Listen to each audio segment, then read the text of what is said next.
most of this week, I fought him a whole lot. So I had a message, it was ready, it was good to go. And as the week went on, God kept saying, listen to what everybody's talking to you about. And I was listening and I was hearing, but I had a message ready to go. And that means a lot more work if I have to change it. And so all the way up until the weekend, I just started going back and forth. And I found myself working on the original message and making all the points that were in the second message because they're not alike at all. And I finally came to a conclusion that not only did I need to go ahead and speak, so God had woke me up in the middle of the night and just laid this thing out. I need to go ahead and do that. But then when I read the message that I had planned to speak for this morning, I think it's about halfway that God has a message He wants me to speak, and the other half was that was a lousy message. The only problem is I don't have a lot. It all fits on this little tiny yellow sheet of paper. But you know, from the time we walked in here this morning, Jerry, did I tell you I was going to preach on? No. John Hughes, I didn't tell you to come forward. You walked up. That's how much controls God had on this service. See, there's a lot of people. The church is doing great, and to be quite honest, individually as people, I don't know that there's been a time in a long time when we have as many positive things going on. People are constantly telling me good news. But at the same time, parallel with that, there are people that have some problems, some issues, some very serious situations that we need to look at and face. So in the middle of the night, God woke me up and He led me to 1 Samuel 17. Now, He just led me to the story in my brain. I had to get exactly which verses because the whole thing is real long. So I'll read some and I'll talk and I'll read a few more. But now the Philistines gathered their forces for war and assembled at Succoth in Judah. They pitched camp there. Saul and the Israelites assembled and camped in the valley of Elah and drew up their battle line to meet the Philistines. Philistines occupied one hill and the Israelites another, with a valley in between them. A champion named Goliath, who was from Gath, came out of the Philistine camp. His height was 6 cubits and a span. Now, if this is one of those messages that I felt I needed illustration, brother, I'd bring you up here, have you stand up here, and I'd go down there just to illustrate the difference between Goliath and David. Not only was Goliath big, David wasn't. He was young, might have been 14, 15 years of age. He's too young to fight with the army, so he hadn't reached 16 yet. We know that at least. But let me just make some notes on that Bible verse again. It doesn't have to be up there. You ever notice whenever you come head to head with one of the giants that oppose you, his goal is to kick you down into the valley? It could be the valley of the shadow of death. It could be the valley of the shadow of debt. It could be the valley of the shadow of grief, bitterness, whatever it is. See, we get rolling, and I don't care, and there's some people that aren't here this morning that really needed to be here this morning. They have just picked themselves up, and they've taken a few steps going up the mountainside, and a giant has appeared in front of them, and they've let the giant kick them back down into the valley. See, and that's what happens. I don't care if you're just on your way up that mountainside to get to the mountaintop experience where you know God is with you, or if you're at that mountaintop.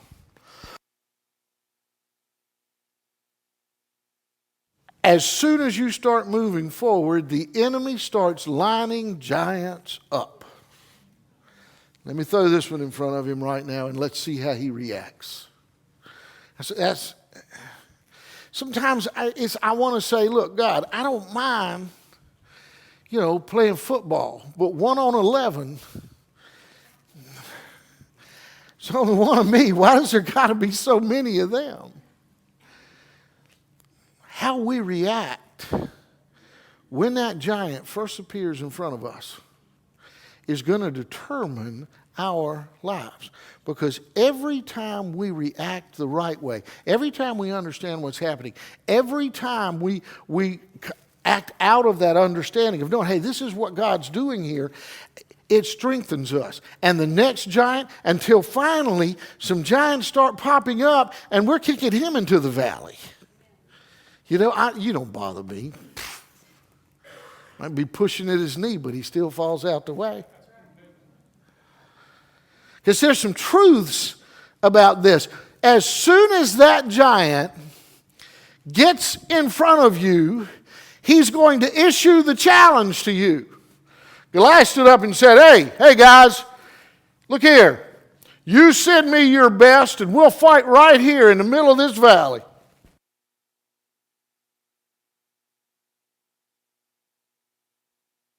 We'll fight right here in the middle of this valley, and whoever wins this battle between me and this one guy, your champion versus me, will win the war. If I beat your champion, your nation bows down to us and serves us. You beat ours, our nation will bow down to you and serve you. That giant gets up in front of us and says, you think you're moving forward? You think you're going beyond this space right here? You can't get where you're going without going through me, and I'm not moving. So I don't care. Sickness, debt. I'm right here, and I am now in control of your life. Here's what we got to realize. 1 Samuel 17:32. David looked at this. And David was just a young boy, like I said. His job that day was to bring sandwiches from home for his brothers. That's all. He needed him old enough to fight. When he got there, he hears this giant down there, and he sees an entire Israeli army sitting back there going, I don't want to fight him. Why don't you go fight him? I don't want to fight him. Why don't you go fight him? I'll tell you what, if you went forward and beat that giant, Saul will give you anything. He'll let you marry his daughter. You'll be a prince. Go fight him. Well, you go be the prince. I don't want to be the prince. See, don't you think God will be with you? I know God will be with me. I know God will be with you too. See, God ain't the question here. Brother, I'm thinking of you. I want you to get the reward. You go ahead. And David walks up and he goes, why are you guys letting this uncircumcised Philistine sit down there and curse our God? Isn't there anybody here? Because these are the guys that are supposed to be doing it. Isn't there anybody here who will go forward? Matter of fact, everybody was so afraid that David stood out. And the king heard, what's that commotion? Some kid down there said he'll fight the giant. Well, go get him because ain't nobody else wanting to go. They brought David before the king, and David looks at Saul and says, let no one lose heart. That means be controlled by fear. Let no one lose heart on account of this Philistine. Your servant will go and fight him. And let me tell you a bit of truth here that we don't always see it. There are three emotions, three parts of us that are going to exist at the same time whenever we face a giant. That giant pops up in front of us. All three of these things are going to exist, coexist. The first one is fear. The second one is doubt. And the third one is trust. I don't care who you are, fear is going to be inside of you. It's a giant. You know, I know that we say fear is the opposite of faith, and that's a shorthand to say being controlled by fear is the opposite of faith. Fear is actually not the opposite of faith. Fear is what tells us we need faith. You know, I see a snake on the ground. Fear tells me by faith, this shovel will cut him in half. You know, but I should see an electrical tool and be afraid. That drill will hurt me. But see, my fear sometimes is overcome, and I plug it in anyway. I don't know why it never ends well. Fear comes up and he sees the giant jumps up, because fear comes in. It exists within us. God uses fear to warn us that we need to get our faith moving. See, we start on this journey as Christians. We have faith. We believe.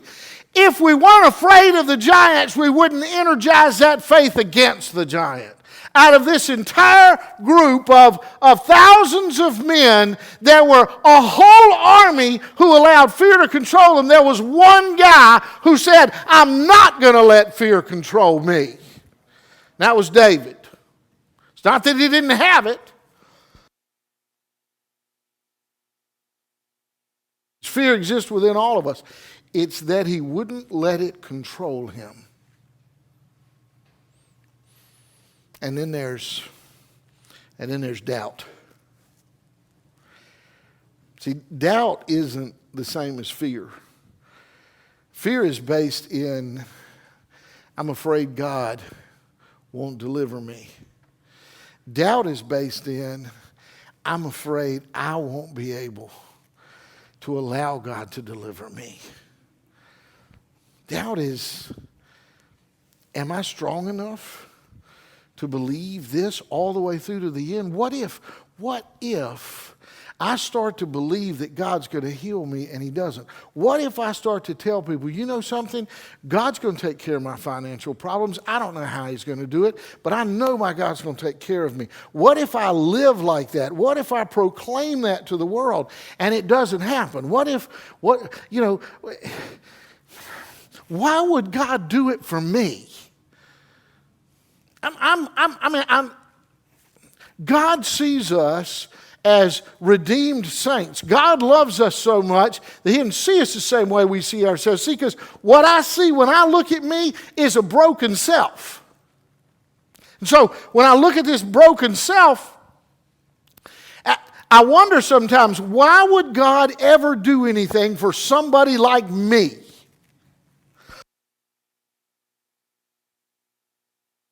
And the doubt comes in. And now listen, David wasn't controlled by doubt. He wasn't controlled by fear. He wasn't controlled by doubt. But can I tell you something? There was some doubt in David. Look at the next verse. Then he took his staff in his hand, chose 5 smooth stones from the stream. He didn't need but one. Some people say, well, Goliath had brothers. Goliath did have brothers. We know one of them was a giant, maybe more. I don't believe David got 5 stones because he thought another. I mean, there were stones everywhere, and there was only one guy standing in the field. So he had plenty of time to pick up extra stones if somebody else came to the field. I think he picked up 5 stones because he thought, what if I miss? I'm not worried about what God can do. I know that God can take a stone and bury it into Goliath's head. I know I've practiced. I know I've prepared. I know I've come to this moment. What if I go to put it in and drop it? You know, because you got to admit, you're going to be running forward towards a giant. You got to have a few nerves. Doubt can exist with faith because it's doubt in ourselves. It's not doubt in God.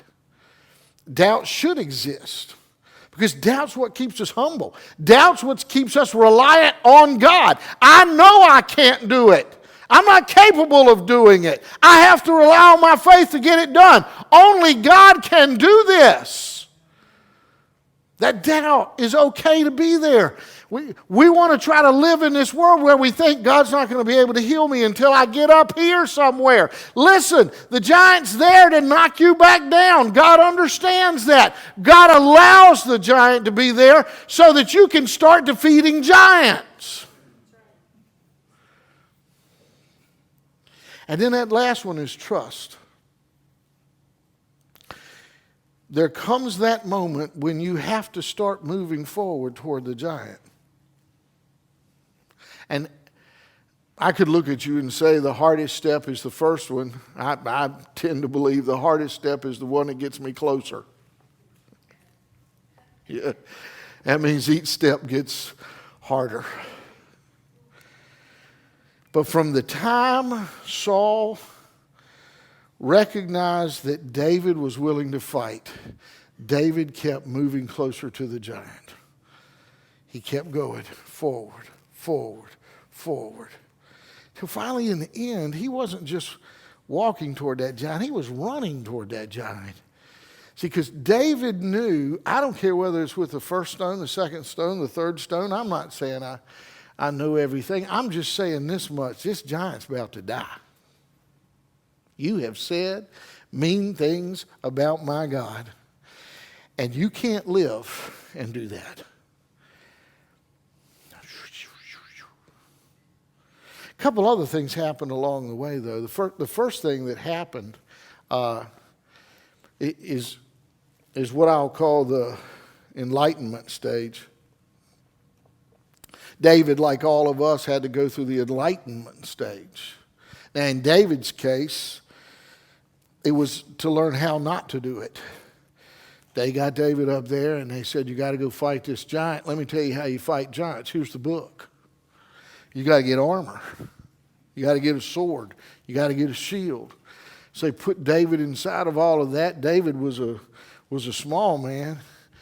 King Saul was a large man. King Saul had the best armor of anybody because he was king. So Saul said, I'll let you borrow my armor. You know, you ever see that thing about little man in a big man in a little coat? That's what he looked like. He's inside this thing, and David can't even pick up the sword over there because David had to go through a moment where he realized, I can't fight in these. I don't know how God is going to choose to use me, but I know this is not the way it's going to be. See, and that's that enlightenment stage. When a giant first appears in front of us, our normal mindset is to say, God is so big, so powerful, he will do what he's going to do right now, in my time, in my way. And sometimes, John, the first steps happen on Sunday morning. The long steps don't happen till Thursday. You know? Sometimes we keep getting a virus in the middle of a recovery program. So, sometimes God has a path, he has a way set out, but we have to open ourselves up to allow God to enlighten us as to how he's going to do this. And when David got to that point, he went back to his justification for being there. He thought, you know what, I've already told King Saul I killed the lion, I killed the bear, I killed those things using my sling. God has been preparing me the whole time for such a moment as this right here. I don't need armor.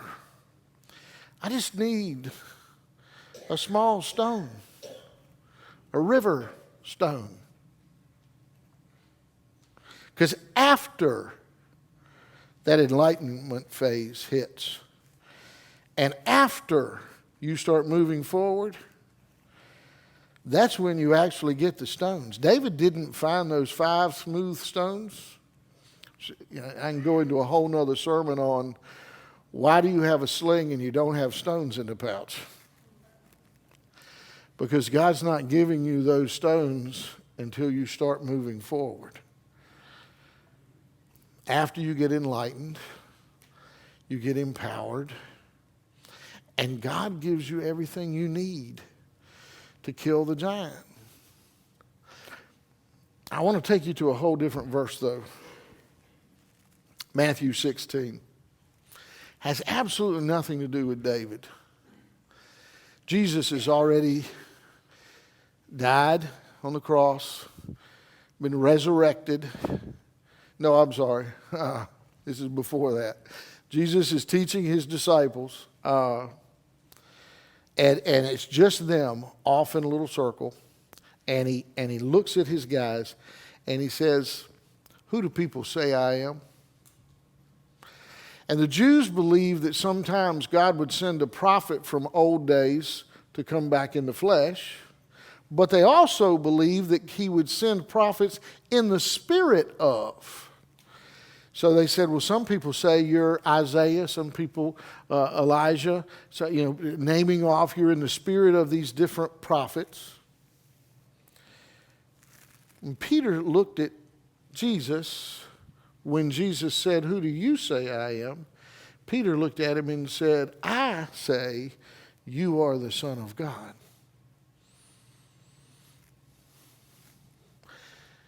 Jesus replied to him, "Blessed are you, Simon, son of Jonah. This wasn't revealed to you by flesh and blood, but by my Father in heaven. And I'll tell you that you are Peter." And the word he uses there is a word implying stone, but in the tense of the word, it implies a small stone, something you can pick up with your hand. I tell you, you are a small stone on this rock. He's using the word in a tense of foundation. He's talking about himself. On this rock, I will build my church.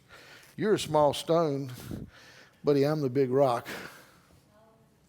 You're a pebble. You're slingshot ammunition. I'm the atomic bomb. See, what happened with David and Goliath is David threw a small stone, but he got hit by the rock. Soon as that small stone left that slingshot, it stopped being just a pebble going through the air. It started being the hand of God. And I don't care if that giant would have ducked down behind his shield. I don't care if he'd have done some sort of NBA cut and turn. It wouldn't have minded to me what he did. He was going down, and that rock was going to kill him. And I had a great illustration here. I was going to have a head back here, a little plastic head. Say David cut his head off and picked it up. And Betty reminded me of Kathy Griffith. And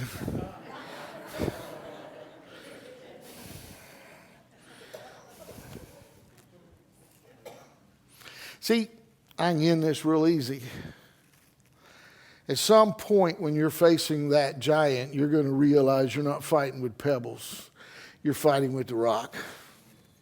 And God's going to enlighten you as to how to do it, and you can step forward. You're going to take that fear, and you're going to say, that fear is not going to control me anymore. And you're going to have that doubt and say, okay, you know what? Of course I got doubt in me. The doubt in me is what makes me trust in God. And you're going to step forward in trust, and that's when that faith is going to begin to take over. And all of a sudden, instead of you being kicked down into the valley, the giant goes into the valley. Instead of him dragging you back down, he'll let go because you're going to be pulling him up.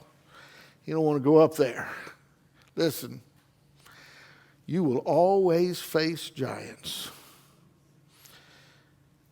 But if you remember that my God is my rock, and that this giant is just a learning experience, so that from now on out you can start pushing them off the mountaintop and not have to deal with them as much. Stand with me. Amazing how much I can get out of one little sheet of paper. Hallelujah.